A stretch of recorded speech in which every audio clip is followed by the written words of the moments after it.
இஸ்லாமிய மார்க்கம் மனிதனுக்கு இடையில் இருக்கிற ஏற்றத்தாழ்வுகளை உடைத்து நொறுக்குகிறது.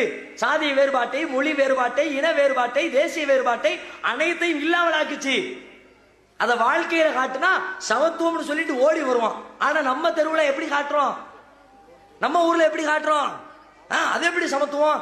நான் உருது, நீ தமிழ். நான் தமிழ், நீ மலையாளம். நீ வேற, நான் வேற. நான் உசத்தி, நீ தாழ்த்தி. நான் பிராமணன், நீ சக்கிலியன்னு சொன்னவருக்கும் நான் உருது, நீ தமிழ் சொன்னவருக்கு என்ன வித்தியாசம்?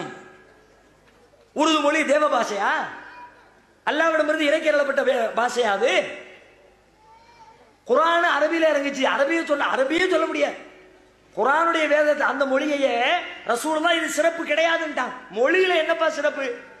மொழிங்கிறது நான் புரிஞ்சுக்கிட்டதை அடுத்தவனுக்கு சொல்லி புரிய வைப்பதற்கு பயன்படுத்துகிற ஒரு கருவி. எனக்கு தெரிஞ்சது உங்களுக்கு சொல்லணும். எப்படி சொல்றது? உங்களுக்கு என்ன லாங்குவேஜ் தெரியுமோ அதுல சொல்லிக்கிறேன், அவ்வளவுதானே. மொழியினால் என்ன சிறப்பு?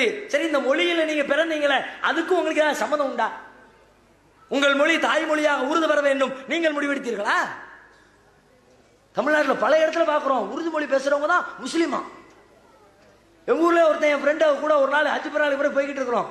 உருது பேசுறவன் அவன் சாமான்லாம் அப்போ 10 வருஷத்துக்கு முந்தி பத்தி சாமான்லாம் வாங்கிட்டு வந்துட்டு இருக்கிறான்.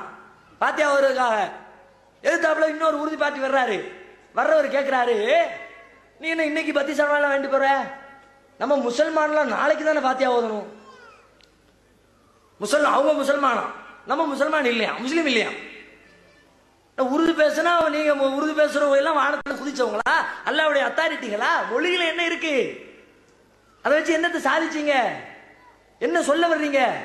இன்னும் சொல்ல போனா, சரி, ஒரு மொழியை ஒருத்தர் பெருமையா நினைக்கிறார்னா அந்த மொழியை படிச்சு அறிஞ்சு அதை பரப்புவதற்கு, அதை தூய முறையில் பயன்படுத்துவதற்கு முயற்சி எடுத்தால் மொழியின் மீது விருப்பம் உள்ளவர் சொல்லலாம்.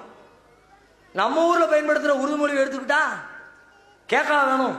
இந்த உருது மொழியை கொண்டு போய் ஹைதராபாத்தில் நில்லுங்க, காரி முழுங்கிடுவான். என்ன பண்றது? வேற வழி இல்லை.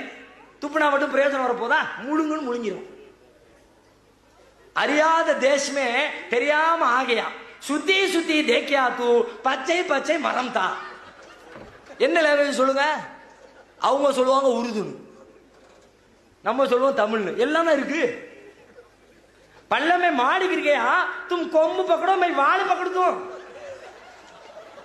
உருது. இந்த லட்சணத்தில் வச்சுக்கிட்டு இதுல வேற பெருமையா? ஒரு மொழியை தூய்மையாவால் தமிழ் சில பேருக்கு இருக்கு பிடிச்ச அலையுது. அவனாவது தூய தமிழ் பயன்படுத்துங்கிறான். ஆங்கிலம் கலக்காத, சமஸ்கிருதம் கலக்காத அந்த பஞ்சாயத்து இங்க இல்லை.